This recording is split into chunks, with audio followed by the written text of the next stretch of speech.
よはじねよはじねよはじねよはじねあべによべによべによべによはいへよべによべによはいへはよはじねよはじね Welcome back to Voices for the Earth.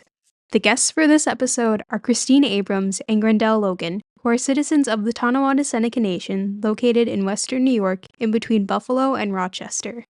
Surrounding their territory is the federally protected Iroquois Wildlife Refuge. Both on and off territory, they are surrounded by an abundance of plants and wildlife. We're going to delve into this more throughout this episode with our guests. Here is their interview. So we'll just start off with you guys introducing yourself. Whoever wants to go first. I'm Christine Abrams, Tonawanda Seneca Nation, Beaver Clan. I work for the Council of Chiefs as the office administrator, but I've been with the council for over 27 years now. But I like to put myself more out there as a citizen of the nation by saying I'm a mother, grandmother, and an aunt. So that brings a more connection of why, I'm doing what I'm doing in regards to the stamp development. 안녕하세요. My name is Grandell Logan. I am a member of the Snipe clan of the Tonawanda Seneca Nation. I have lived here in the territory my entire life, and in 2021, I took up the role as a spokesperson for the nation on the stamp site. And at that time, they had been working on filing a lawsuit against GCEDC, and that was sort of my role, is to act as a media contact person in case anybody wanted to talk to somebody from the nation. That was basically my role at that time, and I still sort of carry that out more or less. We act as, like, you could think of it as like messengers. We go out and we talk about stamp and inform people about stamp and what's going on. But during the rest of my time, I am a language student currently. Just to get context of how nice the environment and how beautiful it is here, can you talk about the territory, the environment here, and your connection here? So, growing up here in Tonawanda, my dad had, in his own upbringing, been around folks who introduced him to a lot of plant medicines in his time. He both looked up to his grandfather, Beeman Logan, as well as other folks that were around him in his time, and they really emphasized a lot of things to him as far as the environment and a lot of our ways of being. And one of the things that he was really good with was plants. And so growing up as kids, whenever we were sick, he would always seem to just have something that he would be able to use to, I guess, interrupt whatever's wrong with us at that time. Be it a tea to help soothe a sore throat or so on. And so I have actually been able to go with my father to this area that we're going to talk about plenty in this here podcast, the Big Woods, and to go and look for some of these plants that he makes use of. And I've even gone there myself to gather plants on my own time. My collection mainly is just walking through the woods. I enjoyed walking through them time to time, especially when I was younger, of course, and playing in the woods when I was younger, and yeah, just having a good time there and realizing just how fun it was. And I think in time, I think we just really take it for granted what we have here. We don't really realize till we really have to fight for it, just how much we have, how much richness we have here with the uh, with the woods and all that exists in the woods, the plants, wildlife, animal life, just everything, and I just have more appreciation of it, and um, I hope that in our speaking to groups and so forth, and also with our own people, that they come to realize really how much they have and why it's so important to protect what we have now, that we don't lose what we have. So that's here for the future generation. So I hope our talks open the eyes of everybody of how much we have here and how much we have to lose at the same time. So you both kind of touched on this, but as Haudenosaunee people, why is the environment so important to us? Well, I guess the best way to put it is everything you believe is very much influenced by what's around you. You look at cultures all over the world, and they all have, at times, beliefs that are very similar to one another, but still influenced by the region from which they originate, from where they're from. And so there's no exception for us Haudenosaunee people. We've become adapted to our environment, and in some cases, the environment has adapted to us, and we've fostered this relationship that sees us today as having to become these stewards of the land. And you hear that a lot in the like academic realm. You hear the talk about indigenous land stewardship and so on and so forth. And that's something that comes from us having been here for so long, having an understanding of what our environment needs and what it asks of us, and how we can best benefit the environment so the environment also there in turn benefits us as well. And plus, with Haudenosaunee people, with the way history's gone, everything's always in such a delicate balance. No matter how you look at it, our environment, our culture, our language, you know, all these things are like legs on a stool, and if you take one leg off of this three-legged stool, it's just gonna fall right over, you know? Yeah, so we're just connected to everything. That's what all our ceremonies are about, is to give thanks to all that we have around us. So we're connected to it, and it's our responsibility to take care of it and be the stewards of the land for the future generation. No matter what we do, we need something from the land. We depend on the creation here. It's not the other way around. We belong to the earth. The earth does not belong to us, and so it's our responsibility to take care of it the best that we can. Like I said, we're connected to it. We give thanks for all that's around us, and it's why we have ceremonies and why we have to pay attention to what's going around us, what is going on around us, especially on the outside. And that's what is, what we're in conflict now of what is being developed around us, and that we have to pay attention. And it's just not for us; it's for all the people living around the area that we're doing this for, even though they may not realize it. But it's something that we're trying to preserve what we have here. That's the most important thing. We don't want to lose one thing because of that development. Because in the end, if there's something we lose, it affects what the knowledge we have now. That knowledge may not be there in 5 years, 10 years, 50 years, who knows? And so that's why we're hanging on to it. We're trying our best to hang on to it so tightly and be protective and be stingy about it, because it's just could be a great loss in many ways for us as a people. So, I know you both have been working hard on bringing awareness about the STAMP project. Can you explain like what it is? Well, it stands for Science and Technology Manufacturing Park, and that means their intention, the Genesee County Economic Center, their intention was to bring really chip manufacturing to the area. But it seems like that has not well, it's not happening. So I think they're looking at other ways that maybe supplement the chip manufacturing production. That's what we have right now. Edwards Vacuum, which are um, air pumps to help keep an area clean, which you do need in chip manufacturing and in other kinds of, and even with data centers. So they're just looking to what can help the chip manufacturing industry right now. Even though right now they just accepted a data center to be developed there. The other one is, like I said, chips, which is air vacuum pumps, and the plug power that was there. They're on pause, but it's been like over a year now that they've been on pause, and we're unsure really what's happening there. But it was supposed to be hydrogen production, which they call green, but we really don't understand it to be a green.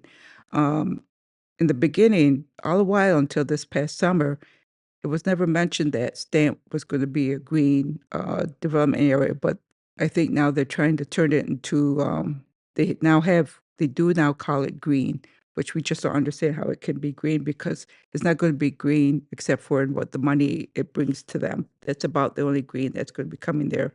While it, impacts our land and the animals and plant life, everything. It's going to impact whatever is there. If there's any kind of spill or something to do with the water, and it's going to all the drainage heads to our territory.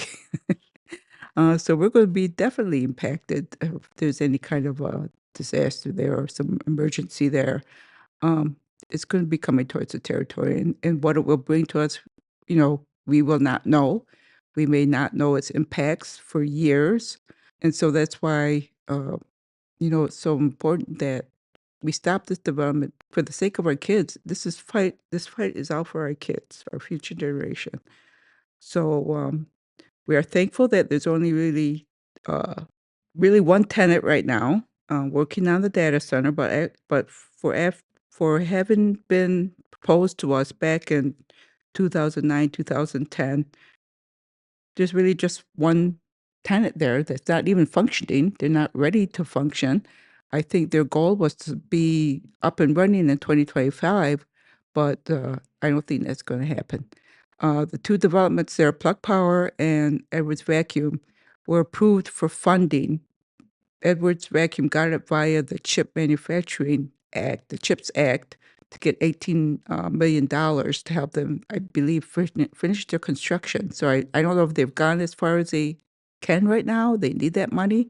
And of course, Plug Power, they pulled out entirely. There's nothing there but the infrastructure. And we're not sure. They went for a $1.6 billion loan from the Department of Energy, which was approved by the end of the year.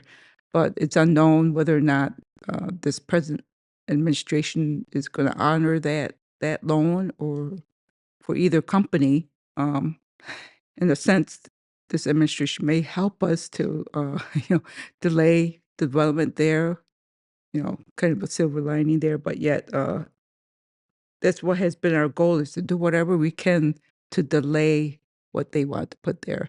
And I think we've been successful in that realm, but they also done things themselves, like when they had the spillage of the drilling fluid, fracking fluid, that went into the Iroquois National Wildlife Refuge. That was terrible, and unfortunately, who knows what the damage is at, but certainly it's not what it was before they started putting that pipeline in. But it took a disaster like that for Fish and Wildlife to react to terminate the permit that was given to them, to GCEDC, to do that pipeline. So now they're taking another course to get their wastewater pipeline or their sanitary pipeline or sanitary water to go to some facility. So things like that, that we can't control, but helps to delay whatever development they want to put there. And so we're kind of thankful for these little glitches that come their way. Yeah, I mean that's the pretty much everything that needs to be said about it. Really, it's a lot of things, to folks who might not really consider the land as much. It's an eyesore. You hear folks from Alabama say that. I had just been to a Alabama meeting not too long ago just to listen, really. And one of the residents had said that the globes that remain from Plug Power are just an eyesore. And she was pretty well asking, well, what's going on with Plug Power, and trying to get answers on that front. Um, to us, this remains as a glaring, I would say, disrespect in our sovereignty, in our right to exist, in our right to live how our ancestors had lived for time immemorial. Tonawanda has been here for a long time. It's been here since before the revolution. It's been here for quite some time, and it's a community that's grown, it's shrunk, and it's in a special place for us.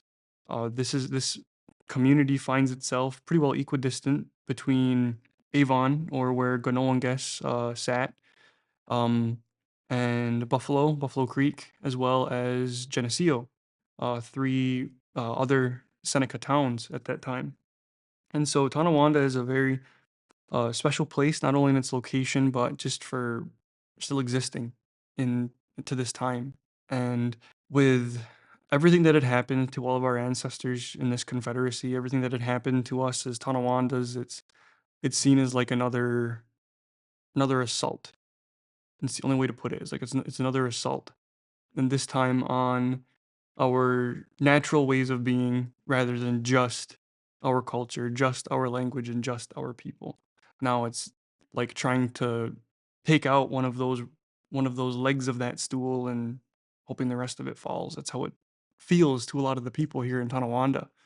That's how it feels to my family. That's how it feels to me, is that it's another colonial, like imperialist tactic to make money at the expense of the Indian, as you might hear them put it. So aside from the effects that you've already stated, how else will this development affect the environment on territory and even off territory? Well, really take your pick. It's traffic, it's light, it's sound, it's all sorts of things, and humankind for a long time, I would say that humans we've been very much disconnected from the environment to the point that we're not so in tune to a lot of the things that our environment puts out. Whereas like birds, they have that intrinsic need, uh, the internal compass to the ability to find north no matter what. Whereas we today we need a phone, we need a compass. Some of us lucky few don't. My parents can attest to that. I'm not one of those few. I still need to blind myself for a second and look at the sun, see where that is, and even then I might still get lost. But the sound could deter animals that normally inhabit that area away from where this data center is going to be. Data centers are loud. There is a Bitcoin mining operation in North Tonawanda, and the people there complain about sounds akin to jet engines.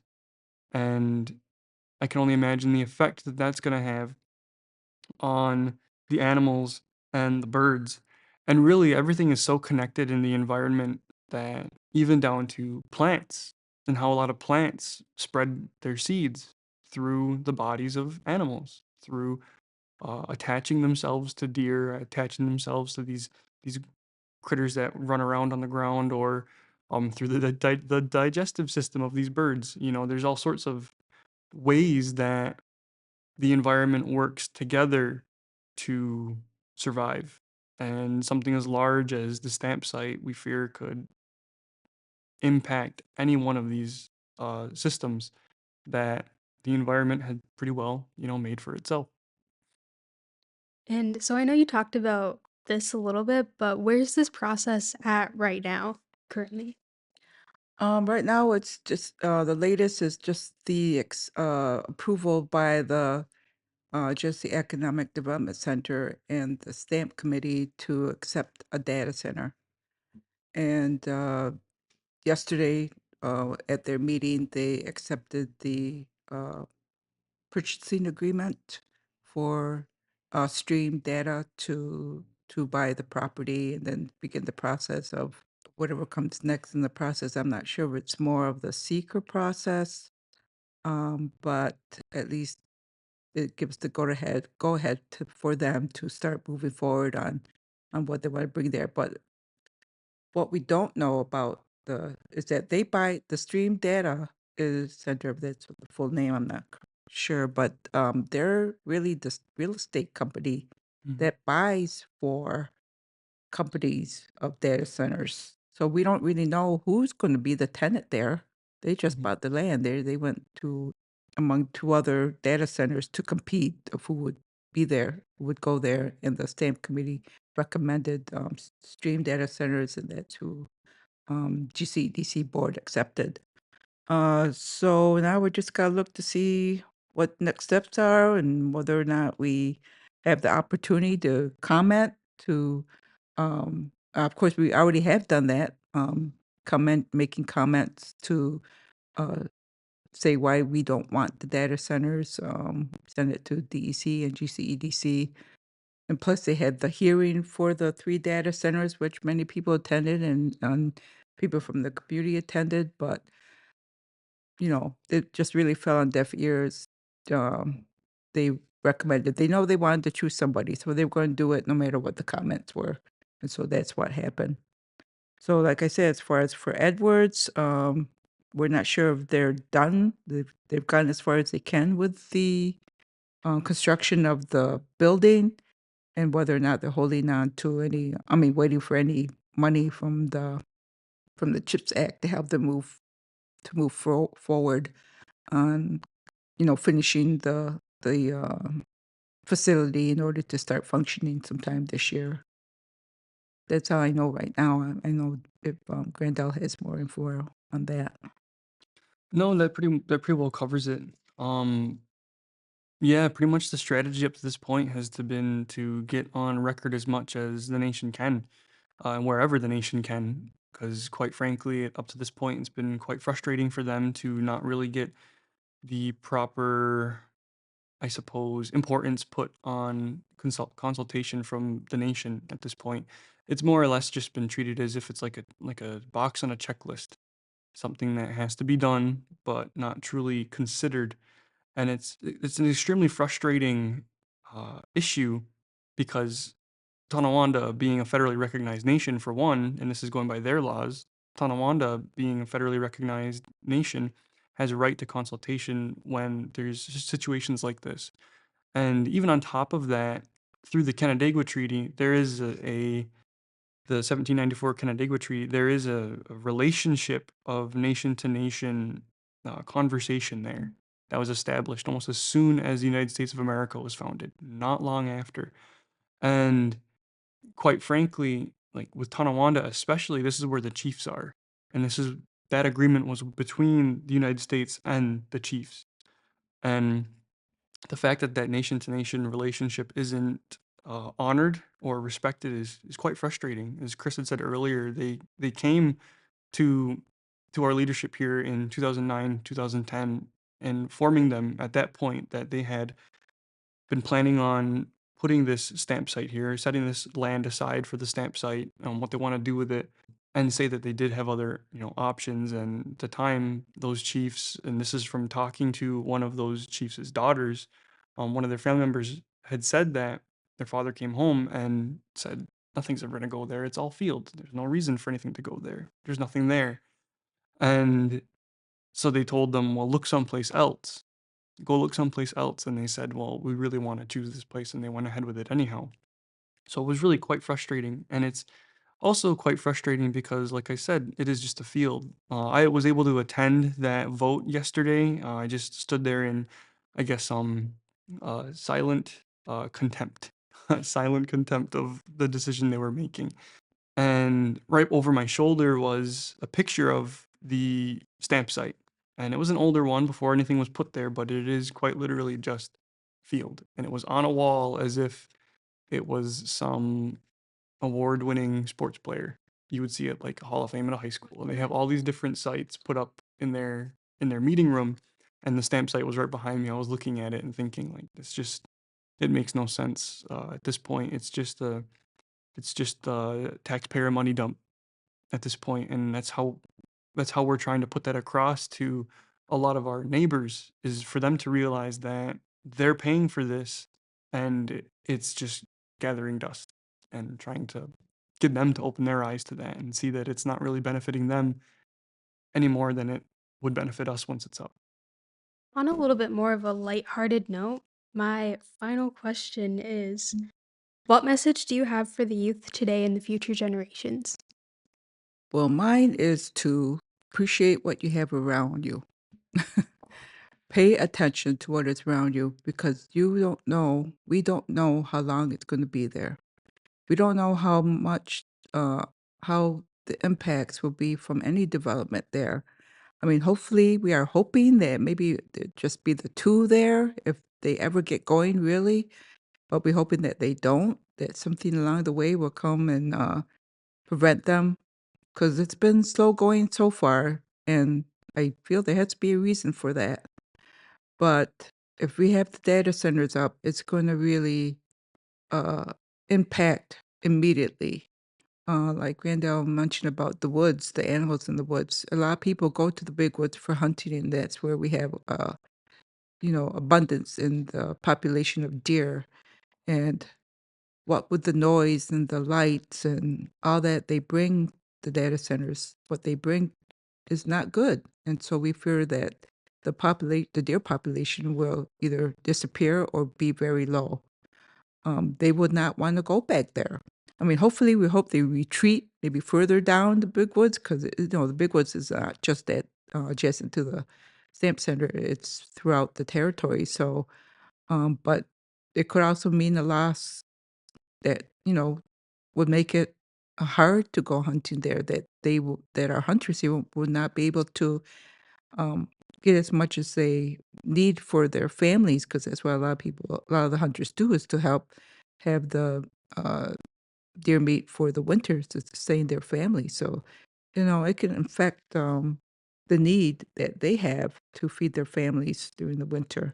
So it's just giving the word out to the young, hopefully. I mean, we've had some information at a couple of our Indigenous Days events.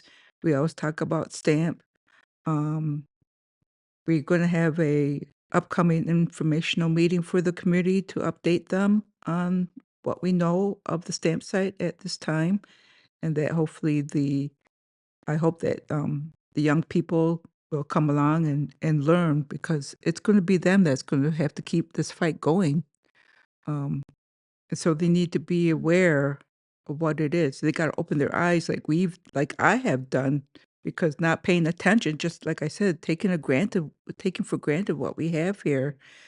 And now that there's the threat of loss of either our animals or our plant life, things that we do our ceremonies for, that we continue to give thanks for, and that we want to keep that we can always give thanks for what we have here, and that we always have the knowledge of what we have here, and that we pass it down. It's to really, I hope that the parents, I know if some are, but we're not sure if everybody is paying attention to the stamp site, or they just feel that it's something that's inevitable, that it's going to happen no matter what. And that may be true, but we have to have that fight every step of the way, because this is the only land we have for Tonawanda. This is all we have. And our ancestors in the 1800s fought for this land as well, in the 1850s, when we had the threat of removal of our people being moved to Kansas. That was the intent of the government at that time. But our people refused, and they wanted to stay here so bad that they went to a foreign entity called the courts to fight for this land. And lucky they were able to find someone who act on their behalf to do that, and ended up that our people at that time won in court to say, ironically, that to buy our own land back. And so that's what they did with this money that we called the Kansas money, because that's where they were trying to move them. And so they used this Kansas money to buy as much land as they could. And all they could do was buy 7,500 acres. So that's what our territory is right now, from 70 square miles to 7,500 acres. So, we got to have that same fight that they did for us. And we have to have that same fight for our kids now and for our future generations. So we have to carry that on to our younger generation as well, to know that you fight every step of the way for your land, for your people. That's what it's all about. And so that we can have what we have here, continue to do what we need to do here, and to prevent right now what we are really going through right now is the historical trauma of this development. The fear of what it will cause, what will it take away from us, what will it take away from our future generations. And so it's to stop this historical trauma. We all have gone through it. All our territories have gone through it. And this is ours. This is our historical trauma. So, and we also say that because of any loss that may come to us culturally, we're saying this is also cultural genocide. It may not take effect for, years, but eventually it may happen.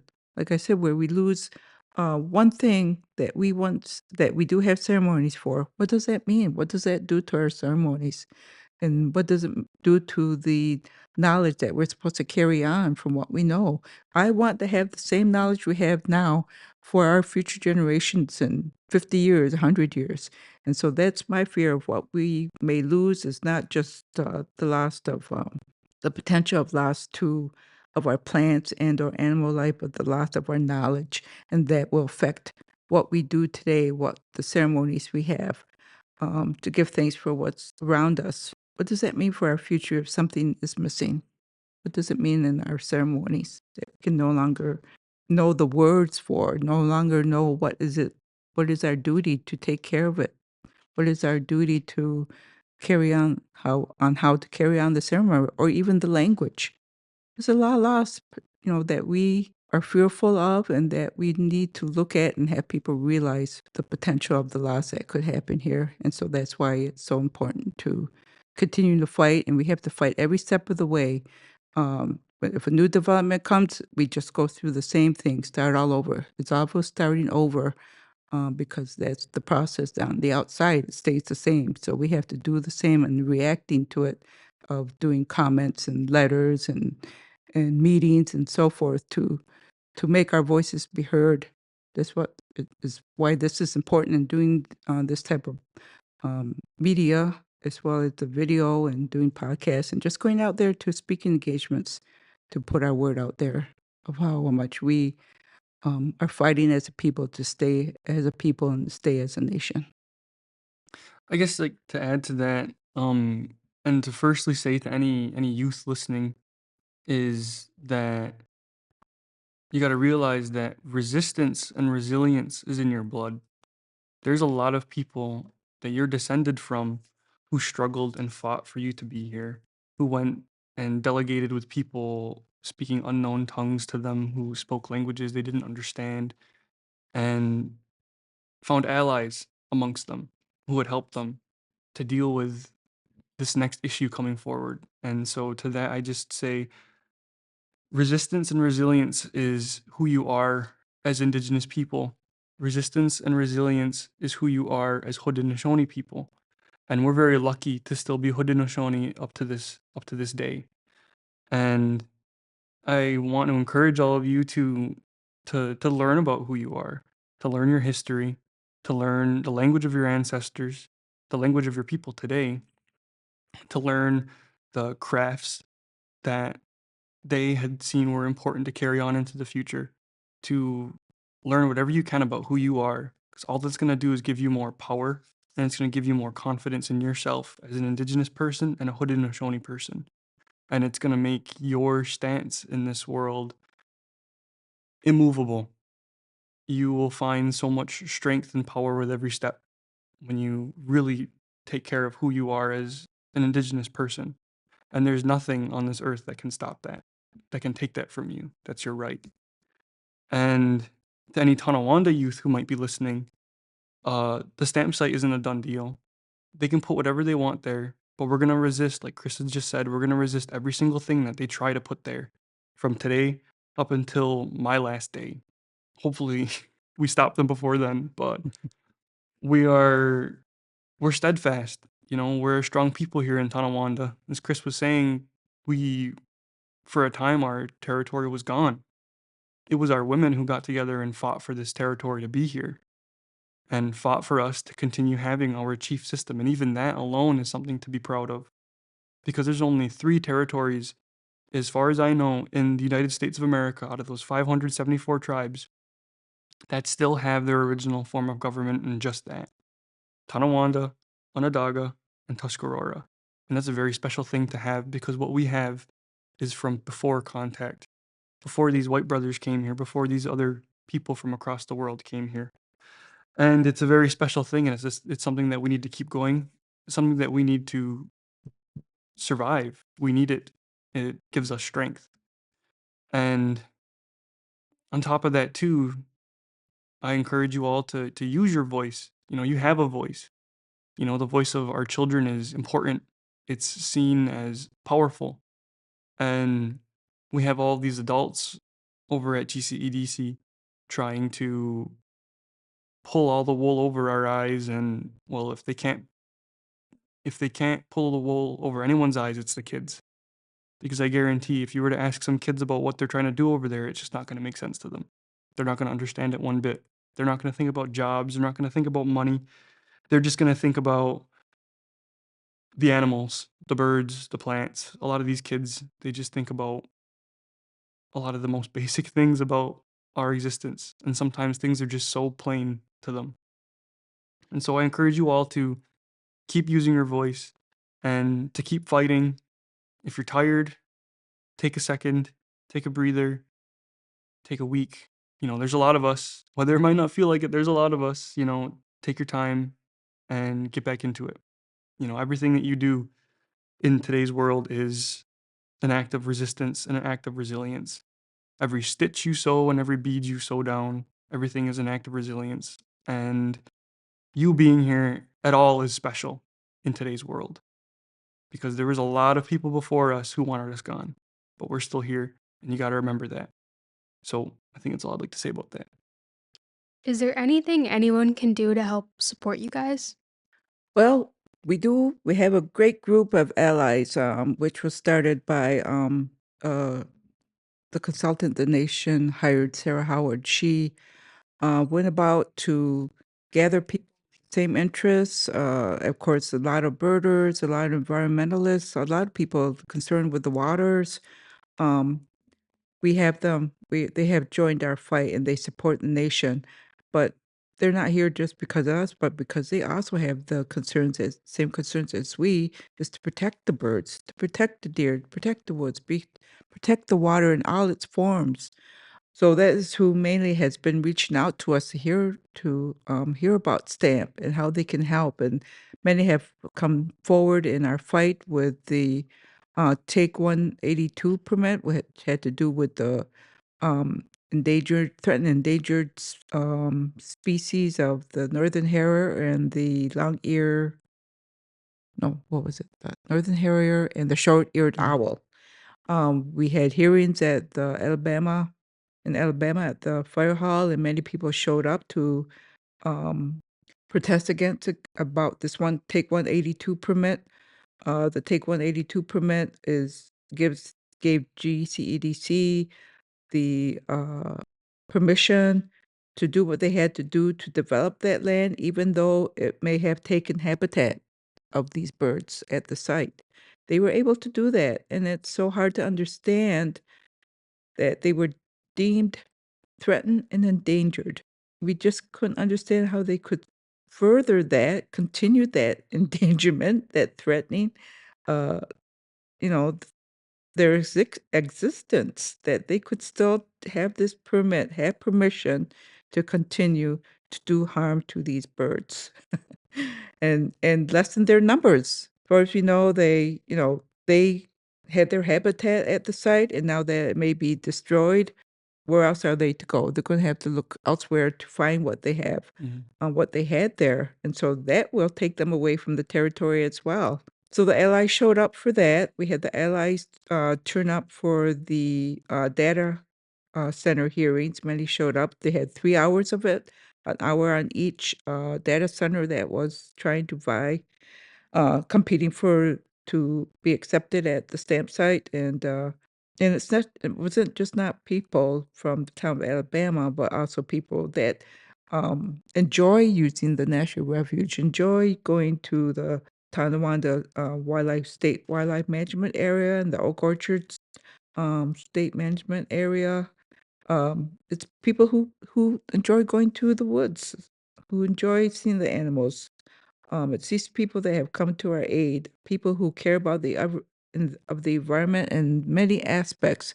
We've gotten the assistance of people with the knowledge and expertise that we don't have, and they are very willing to help us with their knowledge to share it with us on how we can respond to projects that we don't have the people to do it, so they come to our aid to do this for us, to help us gain the knowledge, but also to help us with our letters, with our responses to what GCEDC is doing. We try to have an answer for everything. And so a lot of these allies have to help with that effort. And we can't thank them enough because we don't know where we would be at this point. We know that we could not have done this by ourselves. That's why we ended up doing this video to put our our voices to be heard and to make the public aware of what's going on, because we also felt that people weren't paying attention. They weren't really realizing what that development meant. And plus, with GCEDC, they do their best to ignore us. They do their best to not have to recognize us as a nation, to recognize us as a people, um, not to recognize us of what we have as a people, our treaties. They didn't want, I think they did their best not to have federal involvement so that it would bring consultation with the federal government agencies, with such as Army Corps or Fish and Wildlife. And they succeeded because Fish and Wildlife did not consult with us when they gave permission for them to put the pipeline through their Iroquois National Wildlife Refuge. And they just moved things along also with the Edwards vacuum. We didn't hear much about it until we heard that they got approved and that they were accepted there at the site. So they succeeded in keeping a lot of the process quiet to us. We weren't knowledge, we heard a lot of things after the fact. So we have the allies to help to lend their voices to the people in power, to the legislatures, to the senators, to assembly people, because that's not our process to interfere with. It's not our way. So they help that side of the fight to give our message as well to them, as well as their own concerns of what they feel needs to be protected there. But so I don't think we would be as far as we are without them, and with the assistance of ESF and the Center of Native Peoples and the Environment. Yeah, and just so much assistance from a lot of places. I can't even think of all of them right now, but I know that we appreciate their help, and we are so thankful for them. And so, if anybody's interested, they just need to look for the website of the Allies of TSN, and they can look to see all that we've done there. On this website shows all the letters we've done, information on the lawsuit that we did against Plug Power, just everything is there. And of course, like I said, with the letters and responses that we've had, a lot of them had lent their expertise to us in order to do some of these responses and continue to help us to fight the clean water line, and now also the water line that they are proposing to go from the stamp site to the town of Oakville. That's also something that we are becoming involved in, and becoming aware of what it is that that means to not just us, but to the people along the way. It's not a good thing that's coming their way, and I don't know if they realize that. So yes, the allies have just been a tremendous asset to us, and we appreciate every one of them. Yeah, I would really just like to second that, that's all we can really ask, is that folks stand up there right next to us when we're resisting this. That's the most that we can ask of our allies, really. And to, if they have that ability, to stand up in places that we can't. As Chris was saying, being being a sovereign entity, being a community that has its own form of governance that comes from the Great Law, from Gainis Hatgulwa, it's very not limiting, but as Chris had said, we don't have the ability or the right in our minds to go in, tell these lawmakers how they should and shouldn't, pass ordinance, how they should and shouldn't decide laws for their people. It's not our way, and it's not right. So we have a lot of allies who are more than willing to lobby pretty much for our benefit, and for mostly the benefit of the animals and the plants that exist there. And that's already a world of help. There's a lot of folks who are very sympathetic to Indigenous issues, and this being a very present Western New York Indigenous issue, there is folks who are more than willing to stand up in places like that on our behalf. And also just to get educated, educate yourself. As Chris was saying, allies of TSN, like .weebly.com. If you search it on Google, you'll find it. It's a good place to get educated on the news and what we have going on right now, and any actions that you could take in your own time. Our allies have done a really good job at setting up a very effective website at making one-click tools for you to very quickly just press a few buttons and you can get your voice out there and add it to the pile of allies, which at this point is a statewide endeavor.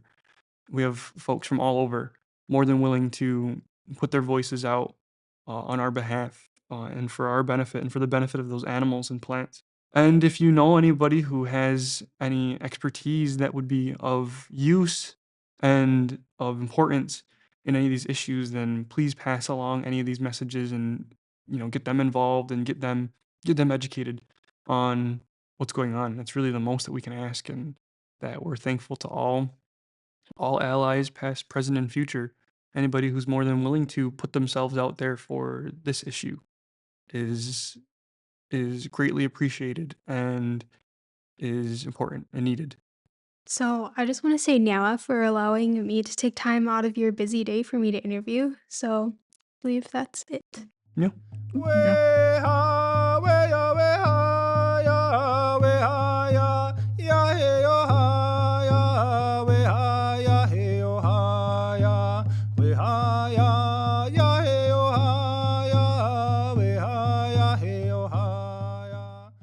AI, or artificial intelligence, is a wide-range term for a group of technologies that can process information and superficially mimic human thinking. While forms of this have been around since the 1950s, recently, this technology has begun to quickly evolve. The data centers that house AI take a huge toll on the environment. The electronics use microchips, while for other data centers, they use rare earth metals and other non-renewable resources for routers, servers, and cables. Both require mining, which is another detriment to the Earth, and leads to more habitat destruction and pollution. While the technology evolves so quickly that this equipment becomes outdated fast, resulting in electronic waste. This waste has the possibility of leading to environmental contamination from different elements used to make them. A data center uses water for construction and after for cooling the electrical components, putting pressure on the local bodies of water that surround the location of data centers, affecting the aquatic life within those bodies of water as well, with the reintroduction of the water used for cooling, which is a higher temperature and is often mixed with chemicals. It's been suggested that ChatGPT uses an estimated 500 milliliters of water for a series of 5 to 50 prompts asked. Data centers, aside from the ones that host AI, are used for running servers, data processing, and things like machine training. In places where data centers are hosted, there is a significant rise in energy use. This draws concern as different places rely heavily on fossil fuels for energy, furthering emissions of greenhouse gases. Compared to a Google search, an AI virtual assistant consumes 10 times more energy. It's important to understand the consequences these different technologies have on the environment and how you use them within your daily life, and always being mindful of the effect they have on the Earth. To find out when new episodes are released, follow Haudenosaunee Environmental Task Force on Facebook and Voices for the Earth on Instagram. I would also like to say Nyawa to Aaron Printup for the music. Nyawa for listening.